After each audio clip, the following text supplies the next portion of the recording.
Hi, everyone. I'm Cindy Stern, Executive Director of the Chicago Festival of Israeli Cinema, and I am so pleased and honored to welcome our two guests today for the New Jew Days of War.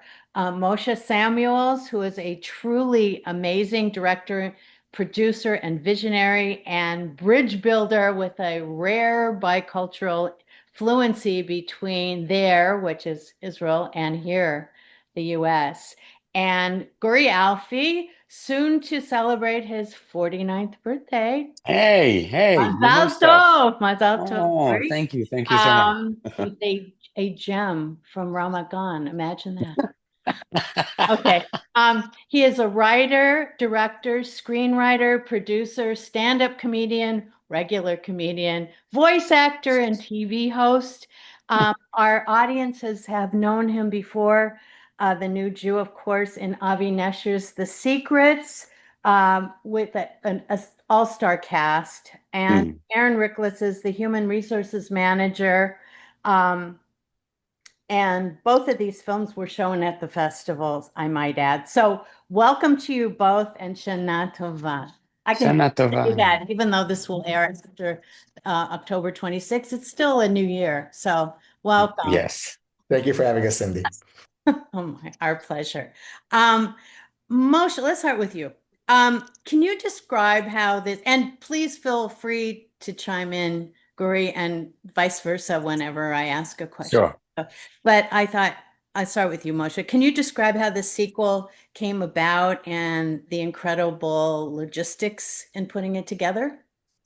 Sure. Well, we created the first season of The New Jew as a TV series in Israel, and it aired in 2021 in a time where I think there was probably less interest among the Israeli public to hear about Jewish life abroad. And the idea behind the series is really to ignite this, the interest of the everyday Israeli. That was kind of like the goal behind it, and kind of say, listen, maybe it's worth paying attention to Jewish life outside of Israel because it could contribute something to your Jewish identity, value system, and also just that sense of belonging that, we all crave as Israelis and as Jews around the world. That series was a surprise hit. It was very well received. I think nobody really expected it to be so well received.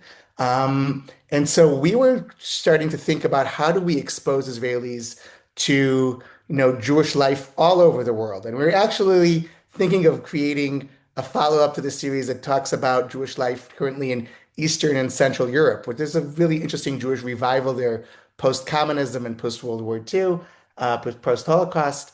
And then We were Ukraine all war. excited. What's And Yeah. that? and then and then the Ukraine war, the Ukraine-Russian war came about. So that got postponed. Correct. And and And then then, but we were like thinking, what do we do with this project? And so suddenly, out of the blue, unfortunately, October 7th happened, and we realized that we have this amazing tool to go and revisit what we saw in the first season and say, wait a minute, we know that something is changing in Mhm. real time in North America. Maybe we could go back and visit some of the same locations, same people, but also expose people to new things that are happening post October 7th, and we suddenly have a comparison between the two. And it could be this amazing And we felt simulation. this opportunity. We felt this is the opportunity we've been talking about the first season, the opportunity to be Am Echad, the opportunity to come together. We tragically uh, said in the first season that we hope we don't come together during another Holocaust. Remember, so we said that. We said that, and we feared that the only time we'll come together as one people will be when a catastrophe hits. And it did hit. And it did hit. And once it did, we immediately talked about it. We immediately just said, okay, we need to do this. We need to go back and check our brothers and sisters there. Yeah. I think that probably happened like 3 weeks into this. We Yep. we had like a team meeting after we were all overcame our initial shock. We got on a Zoom call and said, "Listen, we realize that this is something's happening, and we need to be there to to expose the Israeli Yeah. public to what's happening with you in North And America. production-wise, we went without um, any guarantees for something to be aired somewhere. We had nothing with us, and we just went on our own. We said, "Okay, we're filming this. We'll take care of the production later." Well, it's so wonderful and important that you did this. So thank Yeah. you. Thank you. What was the biggest nugget of learning you took away from this film that you didn't realize the first time? And I know you kind of said it along the way, Guri, but what, you know? What I said right now. Yeah, right. Uh, I don't know. As time continues and this really this terrible war continues, and I can see we are growing apart again, and I'm so sad about that. I'm really so sad about that, and I hate the fact that we are bound by something terrible. We are bound by being, I don't know, persecuted all over the world. Anti-Semitism is so real. It revealed its true face. And now we're playing with this longing war. We're playing into the hands of the anti-Semites around the world, forgetting the 7th of October. I don't want to forget. I don't want anybody to forget. And I don't want us, I know Jews all over the world, to forget that we are all we have. That's it.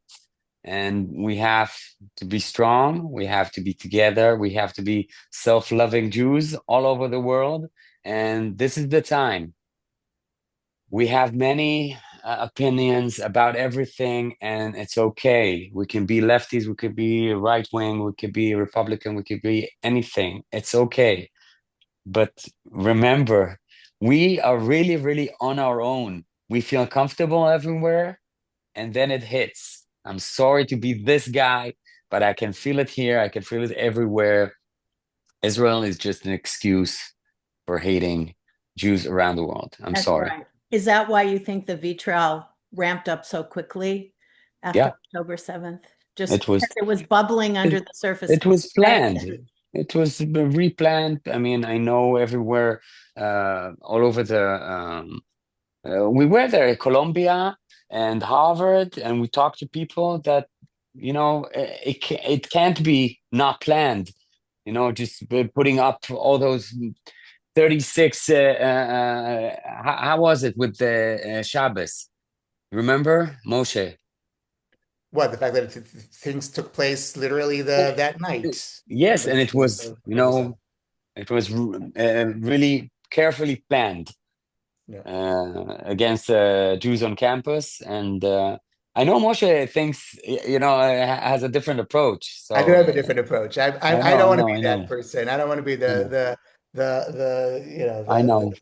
I'll say this. I think that right now, over the last few months, because of voices that are coming out of our government and images that are coming Yes, out of Gaza, I understand why we're growing apart again, and I understand why so many American Jews are currently feeling in a way that Israel isn't just disappointing them, but in a way almost betraying their trust that they were so invested in Israel since the beginning of all this. I totally get it, and I, in I, many I ways I understand. identify I with it. understand that. I want this war to be and to end I a think year most ago. Israelis do. Yes, Um, but it still can end when Hamas releases hostages and just says, "Let's end this war."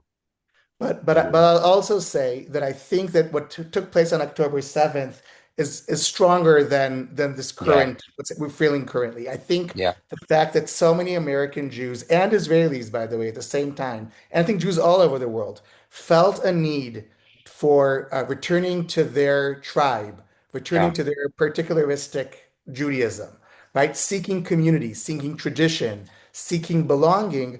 I think that is something that's not going to be erased so quickly. I don't think we're going to go back to viewing Judaism I purely truly hope so. in universal terms. I truly hope. And I Yeah, think that sense of tribalism, which when it's an extreme, could be very, very dangerous. But if we're able to monitor it, positively, I think is a really amazing force. And I think that that hopefully this war ends very, very quickly, and hopefully we have people in our government that are no longer in our government after the next election. And I think there is something to build upon when it comes to the relationship between liberal American Jews and Israelis. I think there's a growing sense of belonging and understanding that this relationship is not something that you could just, ignore or overlook. People cannot no longer sit on the fence when it comes to questions of Jewish That's right. peoplehood or the relationship between Israel and American Jewry. It's Right. just, you can't just ignore it anymore. But what do you say to the anti-Israel Jews, the people that feel that they could menu the country and its people off? What do you say? I want their opinion. I want their but I want their trust that things can change. I don't want their cold shoulder, and I think it's not helping. You want to help, do it. Get involved, tell your story, show your narrative. Um, don't, I think um, it's not about uh, saying to Israel, you're the aggressor. We don't want to be, identified as the aggressor. We want to be more identified as tikkun olam, and I get that. But you don't get to choose by other eyes, you don't get to choose that. They see you and me and us as a whole. And even if you say, I'm not with these guys are crazy, which I agree most of the time, I just say nobody will give a damn about that. We're in the same boat together. I want your opinion. I want your trust. We need each other right now. And I'll also add, I think that, since the founding of Zionism, there were always Jews who didn't That's subscribe right. to this vision. That's That's right. okay. That's part of, the big tent of the Jewish people of the Jewish world. So it's okay to say, listen, I could live a full Jewish life outside of Israel. I think nowadays there's something that you need to prove that there is an ability to live a full Jewish life without having Israel as part of your Jewishness, part of your Jewish identity. And I think we have an opportunity here to work with mostly a younger generation, that felt as if Israel doesn't play a role in their Jewish identity and their Jewishness.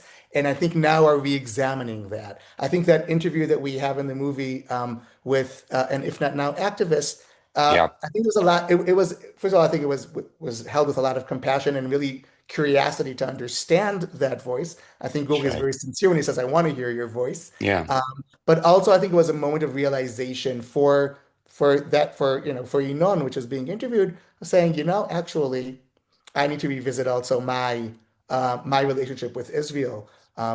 Can Jews live nowadays in America without Israel as part of their identity? Are we living in Salonika 400 years ago?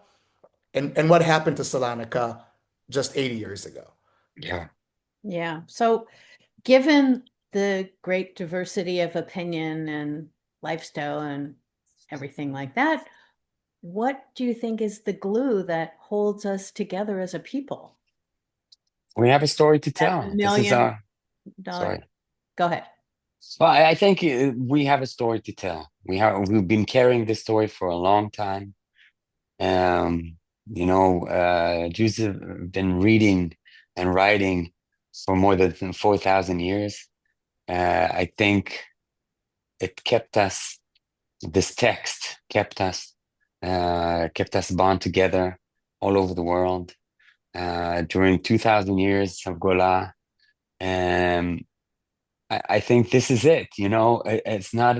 It's something that's been carried from my father and his father, and it is amazing. I mean, I can be cynical about it. I could be skeptical. I could be sarcastic, and I can say, okay, it's not about the Bible. We're not practicing stuff from the Bible or from the. It's not about that. It's about a story about people being emancipated, emancipating their self from slavery and becoming people. And after they become people, they set some ground rules. And these ground rules, echo and have their life right now. It's still the same. It's still the glue. It's still the glue. So I met with Jews all over the world, and they all have a story to tell. Most of their stories about the travel, about the passing of time, and where they had to go during this time, and passing the Masoret, the tradition, to the young ones. Just keeping it alive, keeping this story alive. I think it's really remarkable. I think it's truly remarkable. I know. I believe that most people around the world in every nation think about themselves as remarkable, but we have really, a special. It's so special, this story, and we're such a fraction of the world, and still going and still doing a lot of thing to humanity, and it's amazing through Nobel Prizes and through cancer research and through everything else, and through culture, of course, and through comedy. I love the storytelling. I love the fact that we are people. We are the storytellers. I want just to add on that and really Sure. focus on what Guri just said at the end.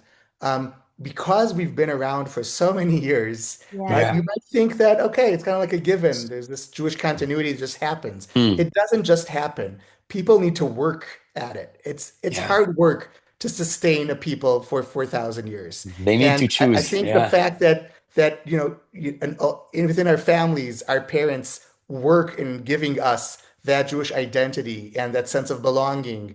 And I think, for me, and I think for Guli as well, this work is a work of love and it's our contribution to Yeah. trying to continue and sustaining the Jewish people moving forward and raising those questions, raising the awareness that this is something that we need to invest in. It can't just be taken for granted. Yeah. I think in Israel, more than other places, we take our Jewishness for granted because it's in the public sphere, because you don't have to really invest that much in it. And the reality is that I think October 7th kind of like presented us with another mirror and says, no, your existence could end Yeah. momentarily. And you need to be very mindful about sustaining your people, sustaining your identity moving forward. And I think we practicing all and need to work practicing. at it, everyone in their own level, Right. Yeah. and we have this tool, which is creating this film, which was our way to do this. And Right. practicing Jewish pride, which is something that we don't practice usually, because Right. we want to be part of the world. We want to be part of when we always say. I remember saying it as a kid. I'm a citizen of the world. I'm a citizen of the world. Because I like the music that everybody likes, and I like everything that I'm just like everyone. Right. But as you grow older, you understand you have a unique story to tell. It's okay. It's okay, and to develop this Jewish pride, I love that. Well, I once heard the head of Google Israel say that Jews are never satisfied. That's very good for science and very bad for politics. So that's my take on it. So, And anyway, it's very bad for relationships too. very bad for relationships. We Sorry. overthink. We overthink. Okay, so back to the film. I wanted to know what struck you most profoundly in your meetings with hostage families and the now 900 soldiers who have died in the Hamas war. What was what? Everything about it, every single thing about it. I just came from they created a hall in a synagogue, the great synagogue in Tel Aviv. It's the biggest and the oldest synagogue in Tel Aviv. And they Mhm. created a hall um, by the name of Yonatan. Yonatan is Yonti. Yonti Samorano is he was abducted. He was murdered. He tried to help out his friends. He didn't. He could have ran from the Nova, but he tried to help, and he was held by social worker in Gaza, and this was his capture, is it captive? I don't know. So I can see these stories all around me all day long.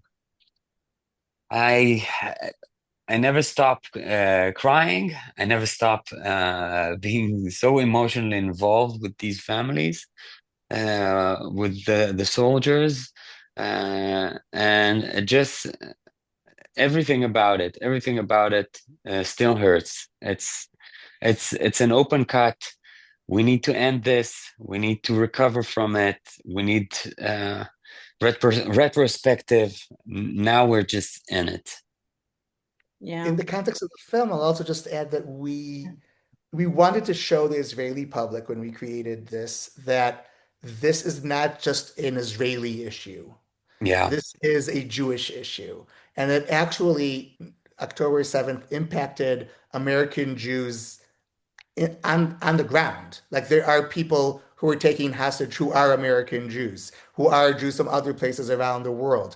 The battle, this to have them come home is not a local battle. It's a No, Jewish battle around the world. And so we really mhm. wanted to show again the weekly gathering in Central Park, and we know that this takes place all over North America. Israelis were not aware of that when this aired in Israel, and so it was really important for us to show that this is not just our issue. It's the larger our issue, the Jewish Yeah. people.